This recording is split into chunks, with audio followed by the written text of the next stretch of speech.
Yeah, I was really looking towards Akali. You know, that to me is like, it's one of the picks that can friend the Victor a lot inside. Yep. Later in the game. It's also one of Zeka's. It's that or Silas, He does have a skin for the Akali. Does do that.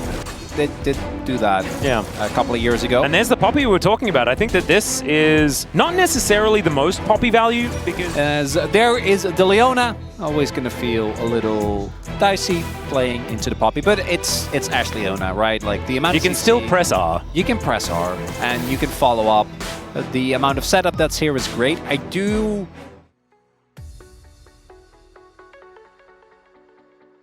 As both... I do feel like level 1 will not be very fun for T1 in this Viper lane, I guess. went Hawkshot first. That's kind of crazy. It is, and he does spot out. As we can see, that isn't enough to make it bad. As Viper still able to fight for level 2 priority. The dancing grenade looked so sad. Still, Deadly Flourish coming down here as Delight pushed into the turret. Eclipse is broken, so it didn't take too much damage from that. Nicely done. The carry and Delight. They were already having fun with the pre-game. Weird. It must have been that silly video that you showed me earlier. It took over the spot in my brain where Crab existed. Let's have a look at this from Viper's perspective. Yeah, he's like, maybe we're stand laning. Yeah. So it's as we were saying, obviously could have had a bit more pressure if he did have his W, but especially level 1, the cooldown is still kind of crazy. Is Zeka gonna take a bit of a beating, should be fine. Going to be pushing Owner away, clears out the ward. Alright, that's Viper taking a lot of damage, not wasting any time, flashing immediately. I mean, I guess I know which players it could possibly be. Yeah. So there's that. Doran is also now going to get Frost shot a whole bunch of times. Delight moving up here. This might be a flash situation as Smash is going to move in. And in fact, Doran did not have to use his flash. Oh, avoiding that one is definitely good. As back in the day, I love this. It's a lot of action. Start this one off. HLE not wanting T1 to be able to close the gap, and Carrier says, I will do that. And Peanut already extraordinarily low. You can see all the AoE damage is massive. Viper and Smash fighting towards the top side, but Faker gonna be the first one to go down. Peanut the immediate answer, and Zeus will be able to execute Carrier off the back end. Doran does not like that, and so he's gonna melt almost all of them. Viper and Smash continuing to fight. This is just ridiculous. So far, it's a T1 win in the battle. But man, I just want to see more action like this throughout the rest of this game, as now Viper's in trouble, down to 200. Dancing Grenade, Deadly Flourish going to miss. And he doesn't have the flash, and this extended 1v1 is going to be a Smash solo kill in the end. Again, want to highlight the damage that Rumble does in these fights. It's crazy. Peanut is also really dead. Very dead, yes. Well, we are going to see it. Okay, just getting some vision, and now getting some damage. Did half the health bar there of Owner. Because this was after, you know, the Grubs fight had concluded. Peanut was already back towards top side of the map. That's a pretty costly mistake, though. Yeah, Zeka is just taking off here towards the bottom side. T1 now looking for some more Grubs. It's going to be 4 now picked up. Delight wanting to try and contest the river here, but it's so difficult. Yeah, Grasping Roots comes down. There's the Stranglethorns as well, as Owner is getting taken down exceptionally low. The Ignite ticks and takes the jungler away. Now Peanut just trying to set up some of these plants to push T1 out of here. A good little fight here for HLE as Faker explodes! Okay, Zeka, I'll be right back. I'm just gonna kill Faker real quick underneath this turret. In the last game, and it was still doing a fair bit of work. Take another look here, as Delight does get CC'd, but this is it's the classic engaging on the tank support with Aftershock and the W.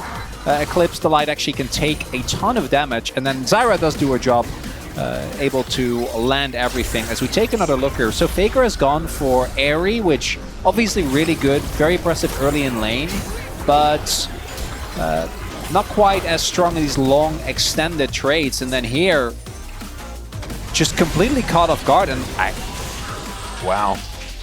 I'm not gonna lie, I know that it's one of those skill shots that does an insane amount of damage if you're just by your own. Also, I mean, has them lined up here. There's the Grasping Roots, that will connect, but I don't know whether this is going to be enough. Viper having to flash here towards the top side of the map as the arrow connects onto Carrier, and the turret is angry! Viper picks up that kill. Somehow Peanut got an assist. Damage was coming towards him.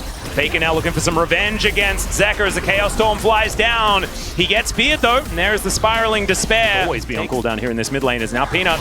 He's going to face check and gets cycloned immediately. Stranglethorns comes in, finds the grasping roots, and actually wants some more damage. The flash forward, and Ona finds the Q. Zeker, I don't think he's going to be able to kill him on his way out. Turns up the kill for Zeker, which would have been big as Keria is everywhere. Yep, there's the flash out from Zeus.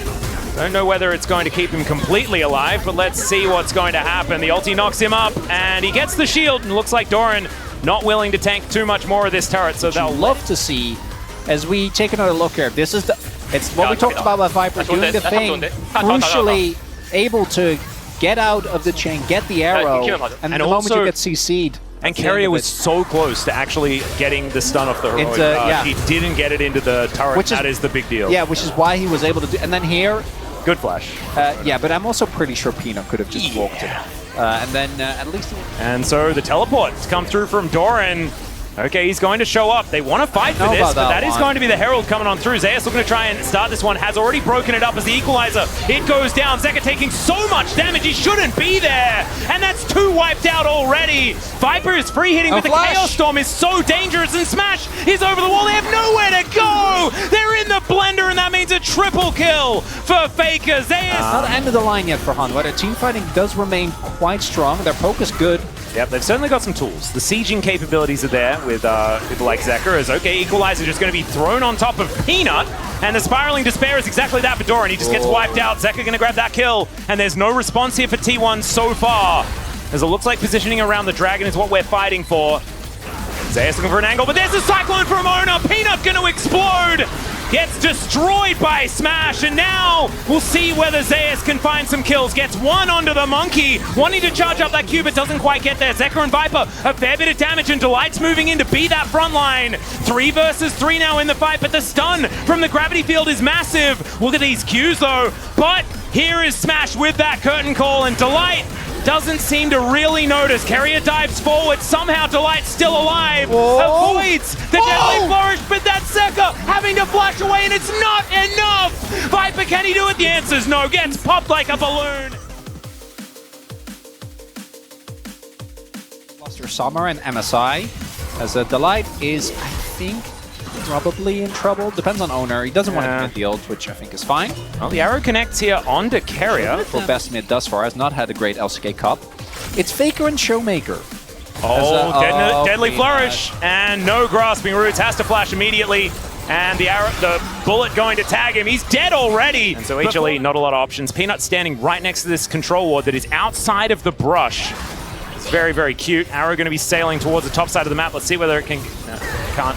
And they're just going to dive. Doran's the one tanking the turret, so he's likely to die here. Sent back home. We'll see whether Owner is going to be able to pick up a little bit of an exit kill, but they do just take the turret instead. Faker going to get pulled back. I think that this is going to be enough. Yep, that's most of the kitchen sink thrown at him. We've been talking about forever, right? No, I mean, oh dear. Well, he's not going to be able to see the bad guys, but he's still possibly just dead. I mean, it's, what is it, 13 minutes before you need to fight for soul?